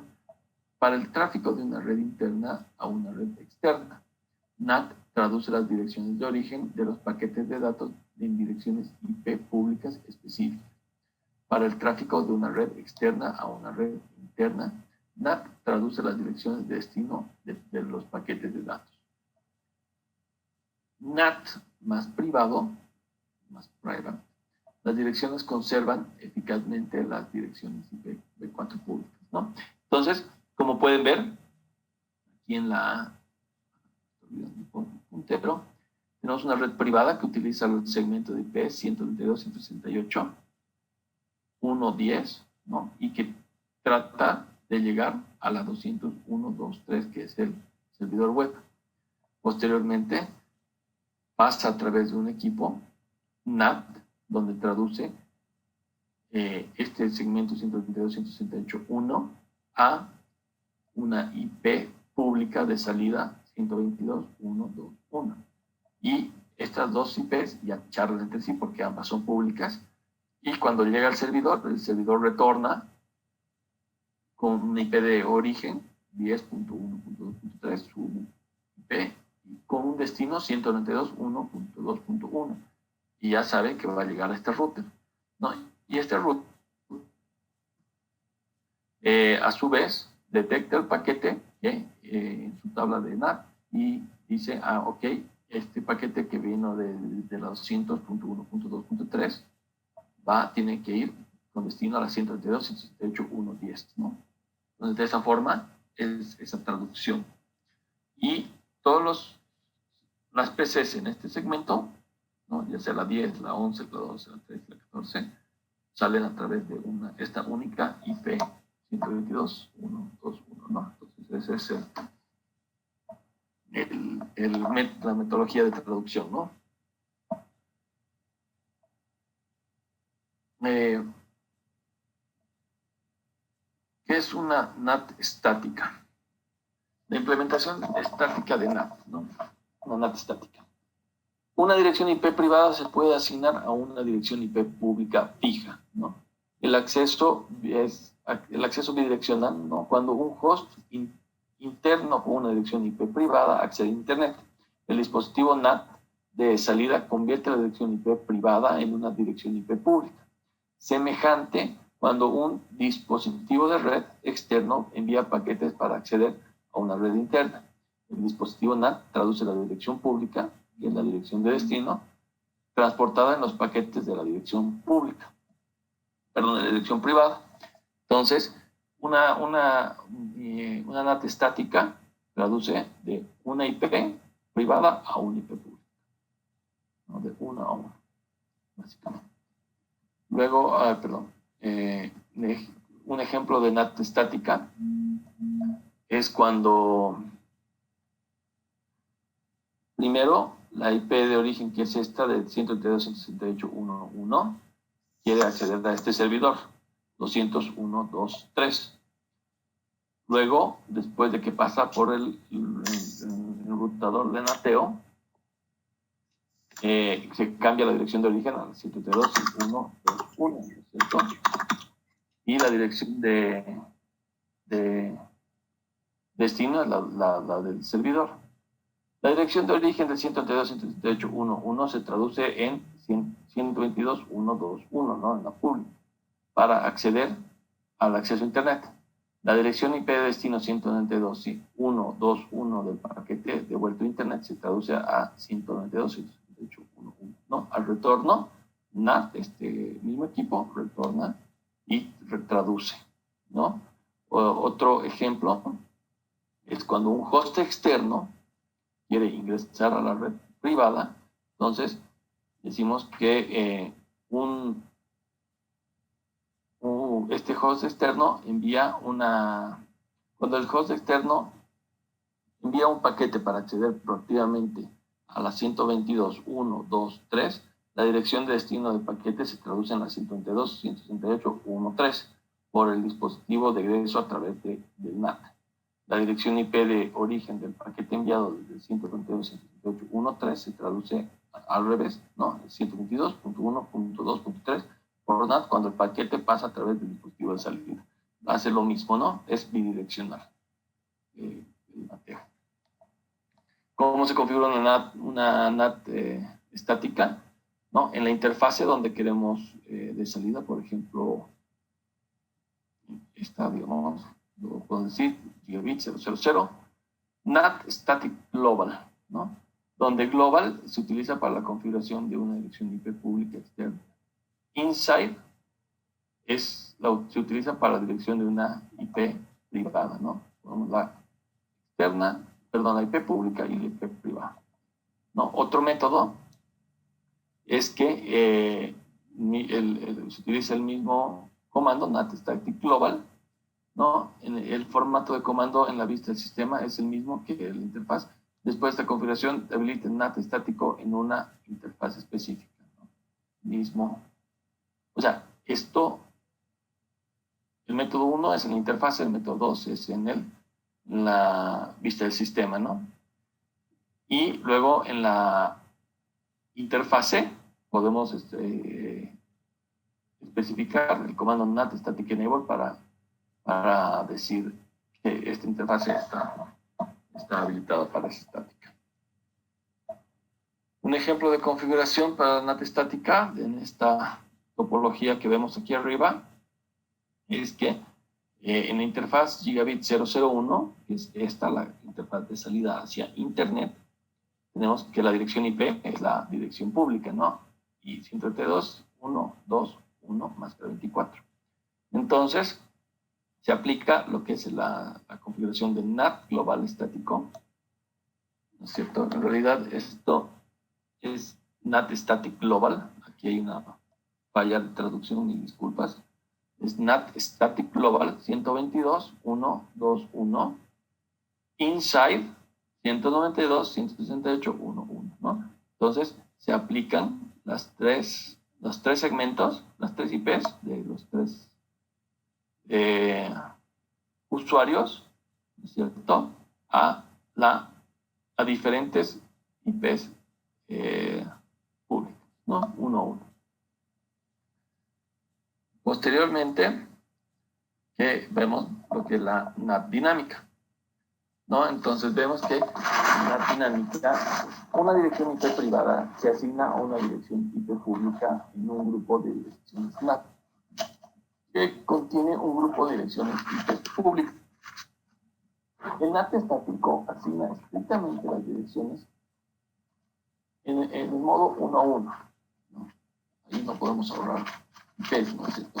Como resultado, incluso si un host interno está sin conexión durante mucho tiempo, no envía datos. La dirección pública sigue ocupada por ese host. Entonces, NAT dinámica previene tales desechos de dirección. Cuando un host interno accede a una red externa, la dirección IP pública disponible en un grupo de direcciones NAT se asigna temporalmente al host y se marca como en uso. Cuando el host ya no accede a la red externa, la dirección IP asignada se recupera y se marca como no usar. Entonces, tenemos un grupo de IPs públicas, ¿no es cierto? Y para no estar mapeando uno a uno, porque se desperdicia también, entonces decimos que este NAT nos permite dinámicamente seleccionar por cuál salir y por el tiempo que usamos, ¿no? Aquí hay un ejemplo de NAT dinámico, ¿no? Como primer paso, esta computadora trata de llegar hasta el servidor, ¿no? Y cuando llega al router de NATEO, ¿no? al equipo de NATEO, busca entre sus direcciones, entre su pool de IPs, ¿no? Así se lo denomina pool de IPs públicas, tu grupo de IPs públicas, y ve cuál es la que no está en uso, ¿no? Entonces, te dice aquí, no en uso, y la otra, esto, bueno, también está mal traducido. Se puede, lo que dice, ¿no? Que se puede, como no usar, ¿no? Esto está mal traducido, se puede usar. Entonces, selecciona la 122.1.2.2 porque no está en uso. Posteriormente, le cambia la IP de origen a la 122.1.2.2 y con la misma IP de destino, ¿no?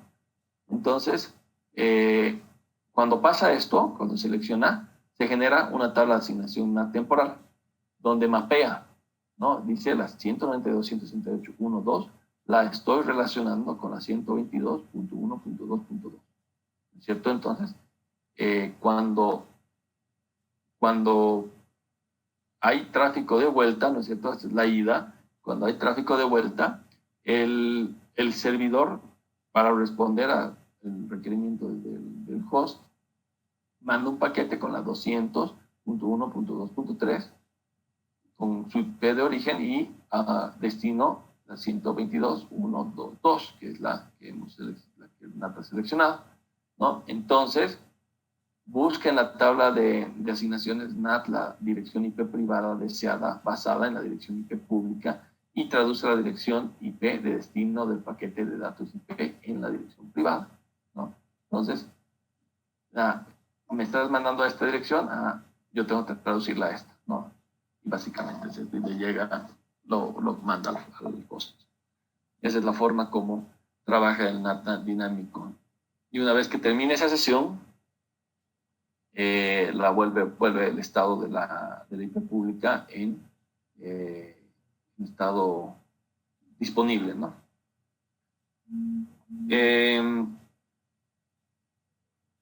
¿Cómo se crean estos grupos de direcciones, este pool de direcciones, ¿no? Entonces, en la vista del sistema, ponemos el NAT Address Group, ¿no? Y podemos poner un index, que es como un número del grupo, ¿no? Y podemos decir desde la 132, 138, 1, 2, o la IP pública, perdón, ¿no? Hasta la otra IP pública. Ese es el rango de IPs que tengo, ¿no? Luego también podemos crear una CL para lo que es el NAT, ¿no? Cuando creamos una CL, primero creamos la CL, y una CL básica, y le podemos poner el root permit source, ¿no? Para que permita, para hacer un juego de rangos de direcciones de origen que requiere NAT dinámico. Luego, en la interfase gigabit Ethernet, le decimos NAT outbound, ¿no? Le damos el número de NAT. Perdón, NAT outbound, el ACL number que hemos creado, no sé si es aquí en este caso puede ser la 2000, le asociamos el número de address group le ponemos address group index, el 1, digamos, address group 1. Entonces estamos diciendo que las IPs del rango de la ACL se relacionan con este rango de IPs públicas que tenemos en ese address group. Y le damos el comando nopat, ¿no? El nopat es un parámetro que especifica que no se realizan traducciones de puertos, ¿no? De IP a IP, uno a uno. Esto lo vamos a ver un poco más adelante, ¿no? Aquí un ejemplo de configuración de NAT dinámica. Como pueden ver, creamos el NAT Address Group, que es las IPs públicas que tenemos disponibles, desde la 122.1.1.2.1 a la 122.1.2.3, ¿no? Nos da 3 IPs públicas. ACL 2000, decimos el rango de IPs privadas que queremos relacionarlas. Entramos a la interfase, ¿no? Y decimos NAT outbound 2000 address group 1 no pegate, ¿no? Para que no ese no pegate es bien importante, porque si no estaría, para este caso, traduciendo con puertos más, que es lo que vamos a ver a continuación. Luego tenemos el NAT-TP, NAT-T, y lo que es el ECIP, ¿no? ¿Qué es el NAT-T? ¿No? Es un NAT dinámico que no traduce los números de puerto. Pertenece a la traducción de direcciones sin puertos, no PAT. En este modo, la asignación entre direcciones públicas y privadas sigue siendo 1 a 1, lo que no puede mejorar la utilización de direcciones públicas. Entonces, lo que es la dirección de red de traducción de puertos, ¿no? NAT-T, traduce las direcciones IP y los números de puertos de varios hosts internos a una dirección IP pública en un grupo de direcciones. De este modo se implementa la asignación 1 a n entre direcciones públicas y privadas. lo que mejora eficazmente la utilización de IPs públicas. Entonces, básicamente NAPT permite que una dirección pública asigne varias direcciones IPs privadas a través de los puertos. ¿No? Como pueden ver aquí, estas tres, tenemos este rango de tres computadoras. Estas dos quieren llegar hasta el servidor. Y lo que hace es, cuando llegan aquí, la primera, la 132.1.2, perdón, la 2.2 en este caso seleccionan, ¿no?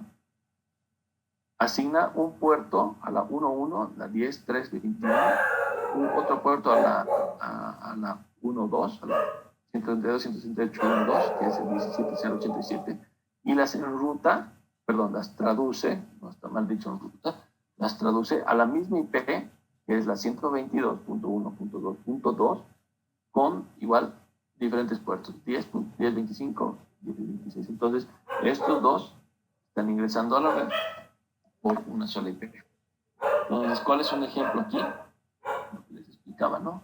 El paso 1, cuando queremos hacer, cuando la fuente es 122.168.1.1 con el puerto 10.321 y queremos llegar al 201.2.3 con 2.80, ¿no? Eso es una aclaración. Cuando ponemos un IP de los 4 octetos, ¿no? 122.168.1.1 y aplicamos 2 puntos, y posteriormente el número posterior es el número de puerto. Siempre sí se escribe una IP con número de puerto. Entonces, queremos llegar al puerto 80 de este servidor. Entonces, selecciona la IP, una dirección de y traduce la dirección IP de origen en el número de puerto. Dice 122.1.2.2. ¿Estás estudiando? No, estoy grabando. Hasta Ahorita voy a... ¿Cuál es el Toma paso? asiento, tío, por favor. Genera Toma una asiento. tabla de asignación temporal que registra. Le llamaré al Álvaro y a la Flor. ¿Ya? Ahorita, La por favor, te pido. de origen, el puerto de antes de la traducción, ¿no? La IP de dirección del puerto, número de puerto de traducción, ¿no? 122.1.2.3. Entonces, esta tabla se crea para cuando retorne, ¿no es cierto? El equipo consulta esta tabla y lo reenvía a su destino, ¿no? Que sería el host, ¿no? Coincide. Busca en la tabla de asignación NAT la dirección IP privada y el número de puerto deseado en función de la dirección IP pública y el número de puertos. Y traduce la dirección IP en destino y el número de puertos de paquetes de datos IP, ¿no? Entonces, así es como funciona. Ya utilizando puertos. Un ejemplo para configuración de NAP es el siguiente, ¿no? Al igual que las otras configuraciones, creamos un NAT Address Group 1, el prefijo 122.1.2.1 al 122.1.2.3. Estamos diciendo que 3 IPs están aquí en el pool. Declaramos la SL2000 para declarar una SL básica para que nos dé especificar el rango de IPs privadas, ¿no? Le decimos permit. Y en la interfaz NAT outbound, ¿no? Aquí 2000 address group 1. Y ya no, a diferencia del otro, que ya no tenemos que colocar el no PAT, ¿no? Esa es la diferencia con el otro. En el que no hace distinción de puertos, tenemos que poner no PAT, ¿no? ¿Se acuerdan? Aquí está, ¿no? No PAT. El mismo comando sin esto. Entonces, esa es la diferencia entre el no PAT y el que traduce con puertos más. A continuación tenemos lo que es el IP fácil o el Easy IP, ¿no? Que traduce tanto direcciones IP como números de puerto en la capa de transporte. La implementación de ECIP es la misma que el de NAT-T. La diferencia es que ECIP no implica grupos de direcciones. Utiliza una dirección de interfaz como dirección pública para NAT. La IP fácil, el ECIP, se aplica a escenarios en los que las direcciones IP públicas no son fijas, como escenarios en los que las direcciones IP públicas se obtienen dinámicamente mediante dispositivos de salida en redes privadas a través de DHCP o PPPoE, dial-up, ¿no? Entonces,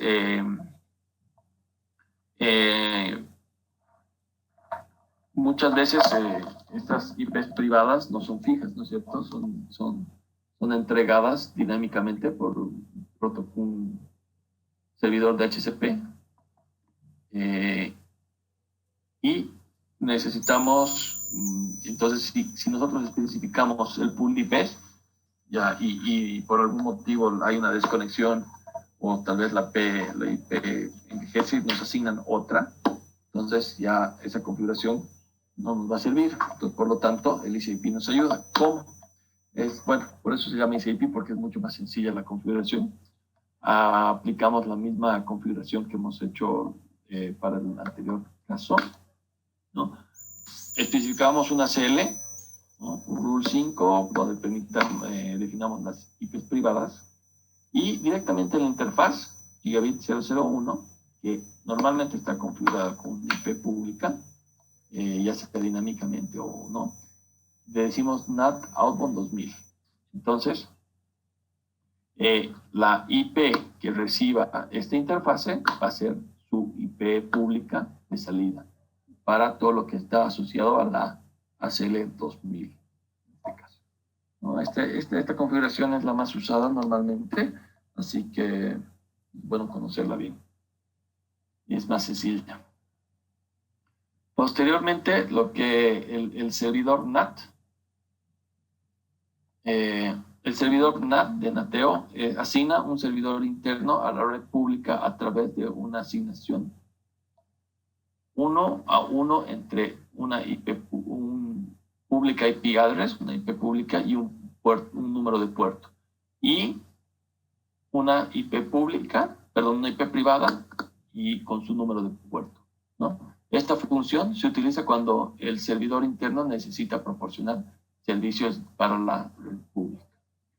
Un host externo puede acceder proactivamente a la IP pública, ¿no? Con su puerto para comunicarse con el servidor interno, ¿no? Entonces, vemos que un servidor Nateo es el que externamente maneja las tablas de correlación entre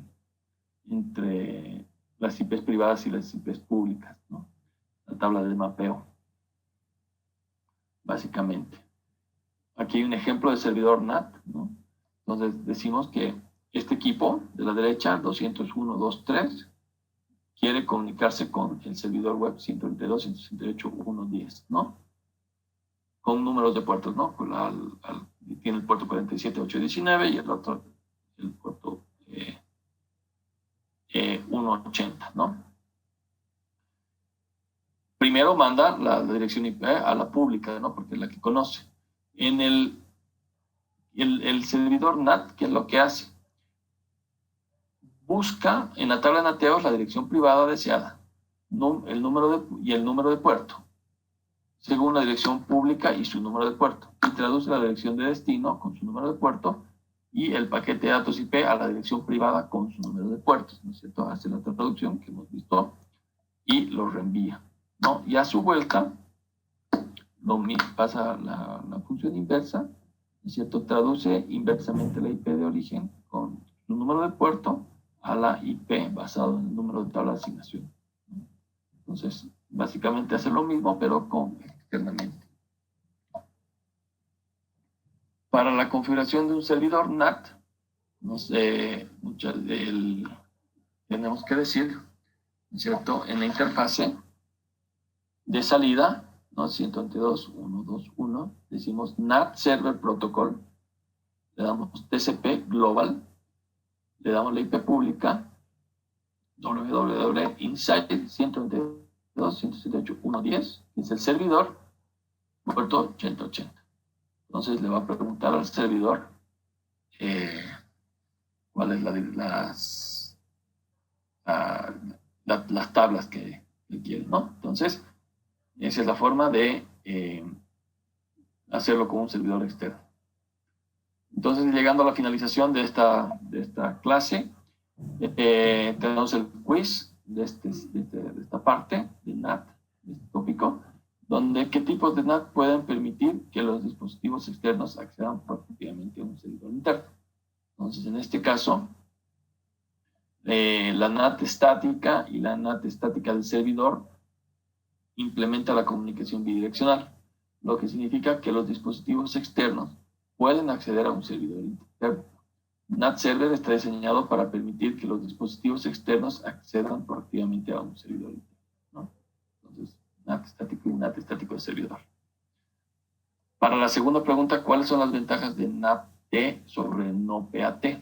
¿No? Entonces, podemos decir que NAT-T puede traducir varias direcciones IP privadas en una dirección IP pública, mejorando la utilización de las IPs públicas, ¿no? Las direcciones IP públicas. Esa sería la respuesta. Entonces, como resumen, tenemos que el uso de direcciones privadas en redes privadas y el uso del NAT en la salida de la red reducen eficazmente el número de direcciones IP públicas necesarias. NAT alivia eficazmente la escasez de direcciones IPv4 públicas. Una NAT dinámica, NAT-TP y Easy IP, lo que hemos visto en el IP fácil, proporcionan traducción de direcciones de origen para que los hosts de redes privadas accedan a redes públicas. El NAT Server permite a los servidores internos proporcionar servidores para redes públicas. Y lo que es la NAT estática proporciona la asignación 1-1 y soporta la comunicación bidireccional. Entonces, con eso hemos concluido lo que es este tópico de NATEO, y también hemos concluido el punto 4 de nuestro temario, que son los conceptos básicos de seguridad de red y acceso a la red. El día de mañana vamos a abarcar los servicios de aplicaciones de red y, bueno, si alcanzamos los conceptos básicos de VLAN. Con esto, bueno, como saben, mañana, el día de mañana es nuestro último día. Mañana la clase va a comenzar a partir de las 5:30 de la tarde, por favor.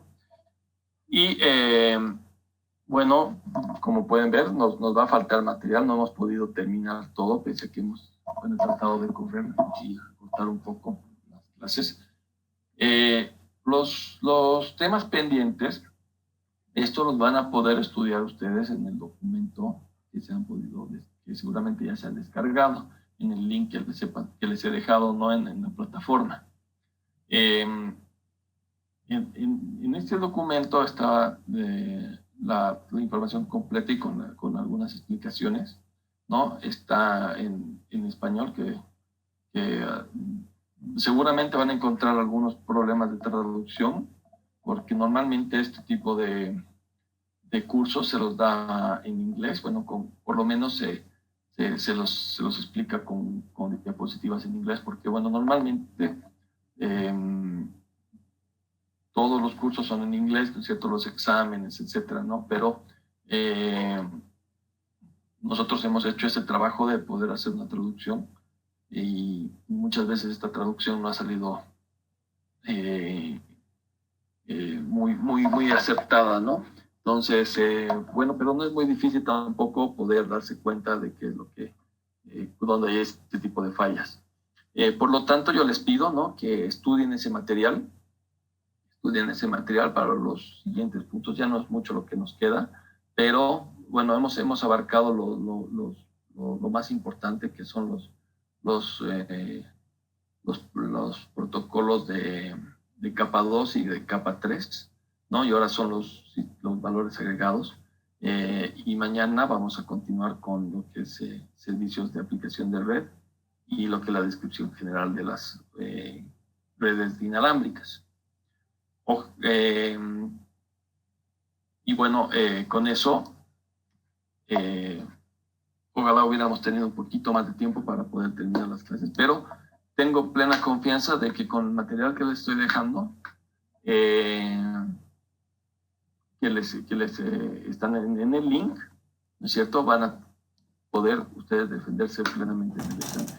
El examen que les voy a dejar está más abocado en lo que es lo que ya hemos avanzado, así que no estén muy preocupados en ese aspecto, pero sí denle una mirada a lo que falta, porque hay 1 o 2 preguntas que están relacionadas a esa parte, pero son muy generales, ¿no? Entonces, Belín, ahorita estoy viendo tu pregunta. ¿Todo el material está en la plataforma? Sí, ¿no? Les he mostrado hace 2 días, cómo acceder. Les puedo mostrar nuevamente.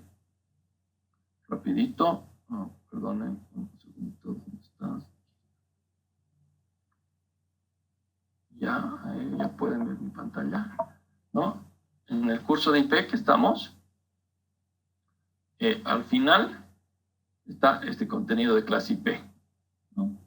Y van a ingresar aquí y al final está el link por donde pueden ingresar y aquí arriba está un tutorial, ¿no? Hay que ingresar a esta pestaña y buscar ¿no? Hay que buscar HCIA Datacom versión 1.1 material de formación y aquí está todo el material que hemos estado viendo. Hay que registrarse para poder descargarlo por si acaso.